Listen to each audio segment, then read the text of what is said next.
తీసుకెళ్లి కౌన్సిలింగ్ ఇప్పించి వాళ్ళు చెడు మార్గంలో తిరగకుండా చేయాలని ఆ డిపార్ట్మెంట్ వాళ్ళు కూడా మా తరఫున మేము కోరుతున్నాం.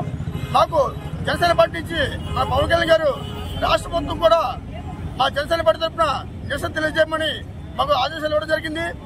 ఇలాంటివి ఎప్పుడు జరగకూడదని మనస్ఫూర్తి కోరుకుంటూ ఆవిడకి శ్రద్ధాంజలి జరుపుకుంటున్నాం.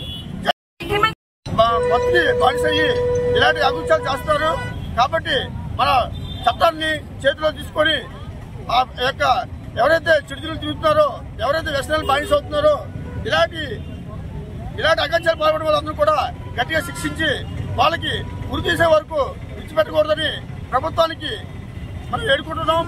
అలాగే ఈ యొక్క మన ఈరోజు జరగబోయే ఆ అమ్మాయి కలకత్తాలో కాలేజీలో ఆమె పీజీ చదువుతుండగా ఆ అమ్మాయితో ఉన్న వాచ్మెన్ ఇలాంటి అగత్యాన్ని పాల్పడటం చాలా దురదృష్టకరం.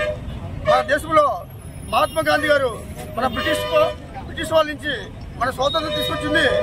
మహిళలు అర్ధరాత్రి కూడా స్వేచ్ఛగా తిరగాలనే ఆయన కోరుకును మన దేశ ప్రజలు ఇలాంటి వాళ్ళు శిక్షించాలి, బాగా శిక్షించాలి. అందులోకి ముసుగు ఎందుకు వేస్తున్నారు? వాళ్ళు ముసుగు వేయకూడదు. ముసుగు వేయకుండా వాళ్ళ మొక్కలు అందరికీ కనిపించాలి. వాళ్ళ మొక్కలు ఎందుకు ముసుగు వేస్తారని నేను అడుగుతున్నానండి. ఈ రోజు లా అనేది వాడు దొంగ అని తెలిసి వాళ్ళకి క్రిమినల్ అని తెలిసినప్పుడు వాడికి ముసుగు వేయకూడదు. ముసుగు వేయకుండా ఉంటేనే బాగుంటుంది. ఇలాంటి జస్టిస్ మా ఆడవాళ్ళకి అందరూ కూడా కావాలి.